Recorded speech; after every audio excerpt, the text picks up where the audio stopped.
पूजनीय संत समाज देवी और देवता सुने समझे विचार करे और अपना कल्याण करे। यहाँ पर मनुष्य जो है सभी श्रोतागण स्वस्थ रहे, सुखी रहे, संपन्न रहे, सब आत्मज्ञानी बने और सब अपना कल्याण करे। ये चीज के समझनी है कि मनुष्य जो है अपने इंद्रियों के सुख के भोग के पीछे परेशान है, अपने इंद्रियों के सुख के भोग के लिए परेशान है। आँख के अच्छे अच्छे रूप चाहिए, कान के अच्छे अच्छे शब्द चाहिए, नाक के अच्छे गंध चाहिए, जीभ के अच्छे स्वाद चाहिए और स्त्री भोग आलिंगन स्पर्श के चाहिए।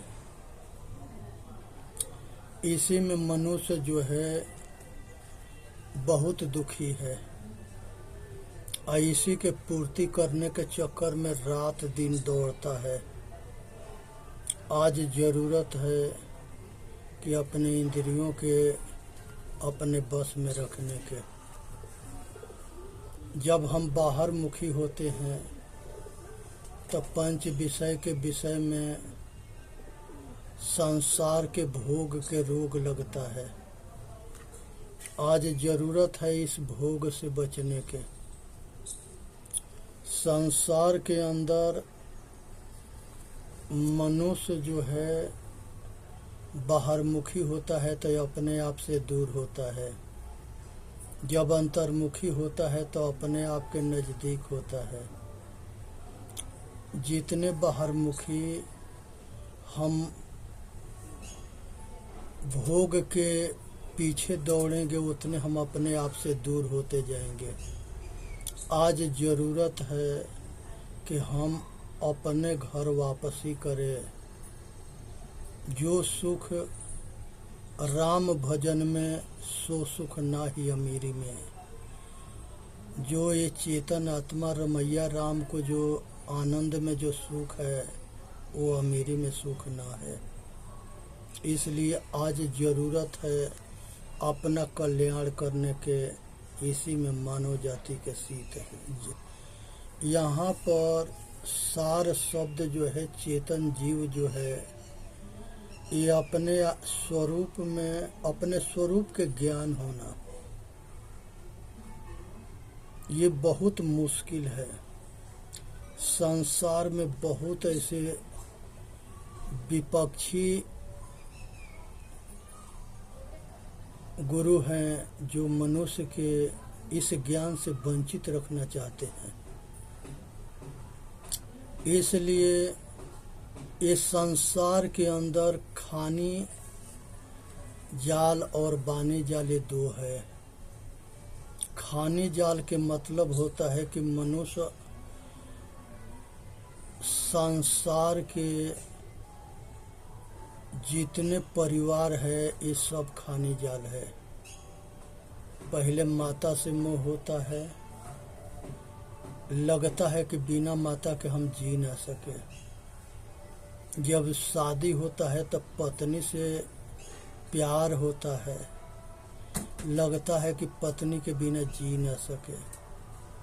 उसके बाद पुत्र से पुत्र मोह होता है, लगता है कि बिना पुत्र के हम जी ना सके। इसी तरह से परिवार में सबके अपनौती की आसक्ति जो है हमारे गला के फांसी बनता है। हमारे कहने के मतलब है कि सबसे प्रेम करो, अपने कर्तव्य और मर्यादा के पालन करो, लेकिन आसक्त किसी में मत होना। ये दुनिया में सब जो है ये परिवार के मुंह में अपना लोक परलोक खराब कर लिए। परिवार से प्रेम करो, सेवा करो, अपने कर्तव्य और मर्यादा के विपक्ष में मत जाओ। मनुष्य के कर्तव्य बनता है कि सारे परिवार के सेवा करते हुए ये परिवार के मोह से अलग रहे, आसक्ति रहित रहे। ये खानी जाल है। बानी जालो है, ये खाने जाल जो है मनुष्य के उस तरह से बांधता है जैसे एक हिरन थी, एक हिरनी थी। ये दोनों जंगल में चर रहे थे और एक बहेलिया जाल फैला रखा था। हिरनी गर्भवती थी, उसके बच्चे होने वाला था। उसने जो है हिरन को जाल में फंसा लिया। हिरनी जो है बड़ा दुखी हुई, किसी तरह से वो जाल से भाग कर अपना जान बचाई। लेकिन मिर्गा के बहेलिया के पकड़े जाने पर ये न जी सके न मर सके। आखिरत में अपना जान के बाजी लगा करके और उसने बहेलिया के पास जाके बोली कि हे बहेली, हे हमारे भाई, हम गर्भवती हैं, हमारे पति देव के छोड़ दो, तुम्हारा जो है बहुत बड़ा उपकार हमारे ऊपर होगा। बहेलिया के जो है इसके ऊपर दया आता है और हिरन के हिरनी के दोनों के छोड़ देता है। इस जो है हिम्मत और साहस से हिरन जो है हिरनी के धन्यवाद करता है कि आज ये जिंदगी जो है तुमने बचा लिया। अगर पत्नी हो तो ऐसा हो जो पति की रक्षा करते रहे और पति भी ऐसा हो जो पत्नी की रक्षा करते रहे। जिस समय ये दोनों के शादी होता है तो इतने प्रेम होता है, जब सुहाग रात मनाने जाते हैं तो दुनिया में पति के लिए पत्नी सब कुछ होती है और पत्नी के लिए पति सब कुछ होता है। लेकिन वही कुछ दिन के बाद दोनों में टकराव होता है तो वो औरत के बात ना सुनता है, औरत पति के बात ना सुनती है। तो ये बहुत बड़ा भयंकर दुख जो है सामने, दुख के पहाड़ सामने होता है। अब इससे जो है कुछ के ऐसे कंडीशन होता है कि औरत पति के छोड़ के चली जाती है और कुछ के पत्नी के पुरुष छोड़ देता है, तिलाक दे देता है। उस दिन वो प्रेम कहाँ गया? इसलिए कहा जाता है कि रहे सादा कि निमहे बाप दादा। सदा रहो, जो निभा सके। तो परिवार के संगे ऐसा ही जो है अपने पुरुषार्थ से अपने कर्तव्य और मर्यादा के पालन करते हुए सबके देख रेख रखो। लेकिन आसक्ति में ऐसा मत बंध जाना जो छूटने पर जीना हराम हो जाए। इसका नाम खानी जाल है। ये खाने जाल जो है बड़ा दुख भरी कहानी है। इसके ममता मोह छूटता ना है। इसलिए जो है बानी जाल के समझे। संसार के अंदर 4 वेद है, 6 शास्त्र है, 18 पुराण है, 108 उपनिषद है, बाइबिल है, गीता है, कुरान है। ये सब बानी जाल है। गुरु ग्रंथी है। जो विद्वान होता है वो बानी जाल में अटक जाता है। और अटक जाने के बाद से कितनहु पढ़ता है तो इसके ओर छोर के पता ना लगता है। जैसे एक पंडित थे, उन्होंने जो है बनारस में जा कर के 4 वेद, 6 शास्त्र, 18 पुराण, व्याकरण, उपनिषद सब विद्या में पारंगत हो गए। अब वो विद्या के अपने आचार्यपन होने के अहंकार हो गया। वो गांव में किसी के पास बैठते न थे, ना किसी के अपने आगे लगाते थे। जो सामने पड़ता था उससे प्रश्न करते थे, तो वो उसका उत्तर ना देता था तो उसको मजाक उड़ाते थे कि तुम मूर्ख है, अनाड़ी है, तू पशु है। इस तरह से भाषा बोलते थे। एक गांव के प्रधान यादव जी थे, उनसे भी बहस कर दिए। यादव जी कहे कि पंडित तुम सब कुछ जानते हो। वो कहे कि हाँ, हम सब कुछ जानते हैं। तो हमसे बता दो कि हमारे हाथ में जो लाठी है वो तुम्हारे किस अंग के तोड़ेगा, कहाँ लगेगा। पंडित हाथ जोड़ के कहा कि प्रधान जी आप, यादव जी आप जीते, हम हारे। वहाँ होश में आ गया। कहते हैं कि लात के भूत बात से ना मानता है। अहंकारी जो है उसके अंदर एक खासियत होता है कि वो ना किसी के सुनता है, ना किसी के मानता है। अगर कोई बोलता है तो वो उसके जान के दुश्मन बन जाता है और इसके प्रतिशोध में जो है उसके अहित करता है, उसको सताता है और उसको जीना हराम कर देता है।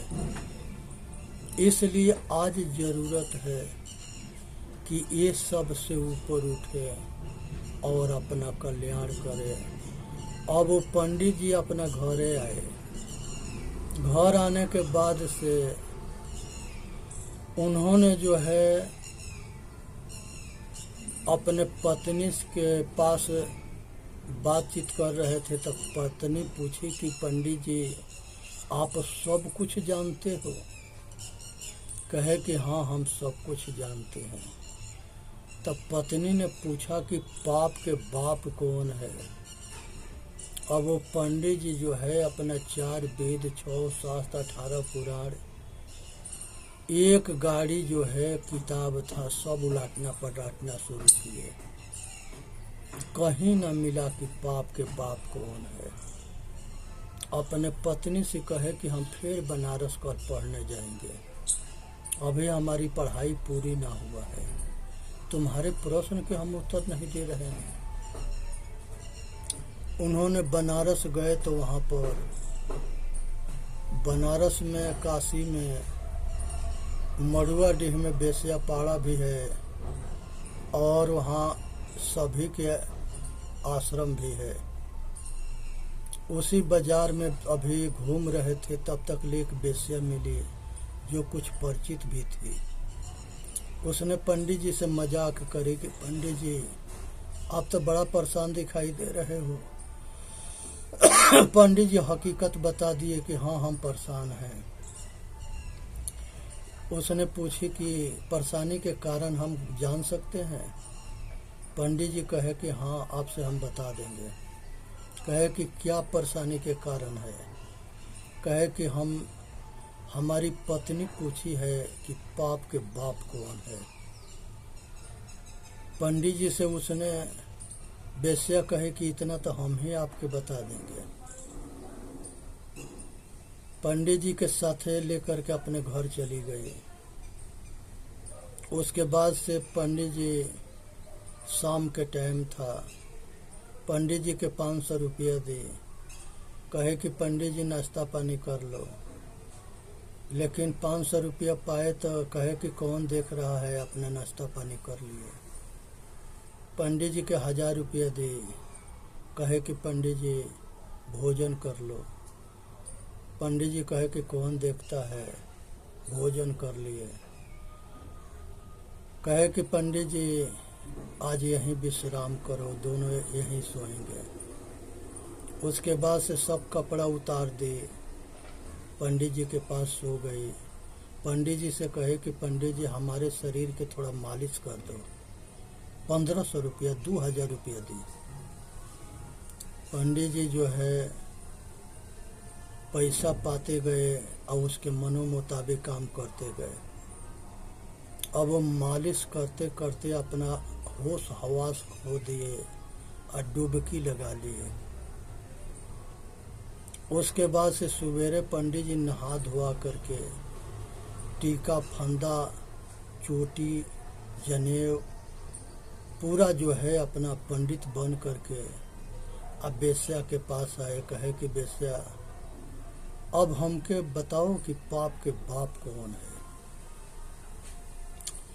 कहे कि हमने तो पाप के कुआं में से आपके डुबा के निकाल दिए, अय आपके ज्ञान ना हुआ। कहे कि ना समझाओ। कहे कि 500 रुपया में नाश्ता किए, 1000 रुपया में भोजन किए, 1500 रुपया में हमारे पास सोए और 2000 में हमारा शरीर के मालिश किए और उसी में डूब गए।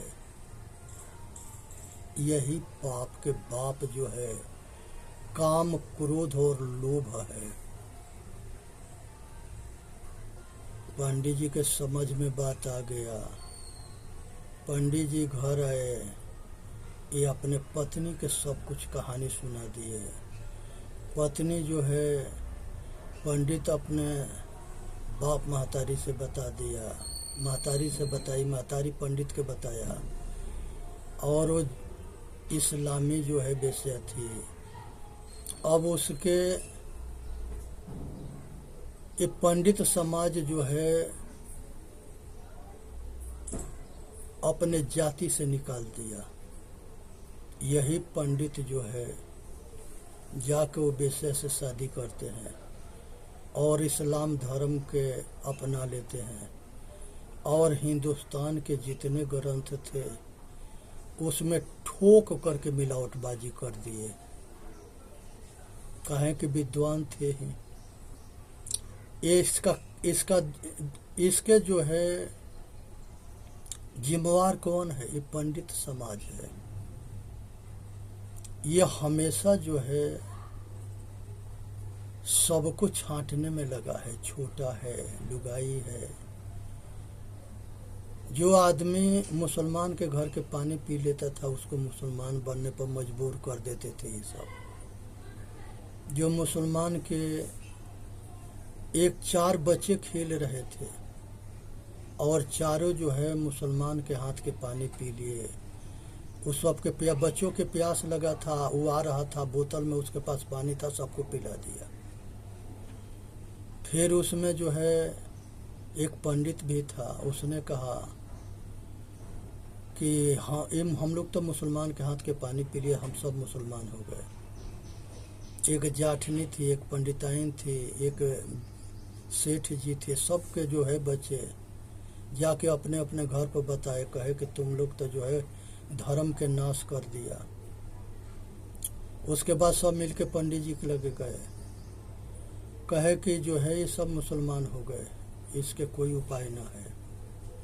तब तक ले एगो पारखी संत आ गए प्रधान जी के यहाँ। तो उसमें प्रधान के भी लड़का था।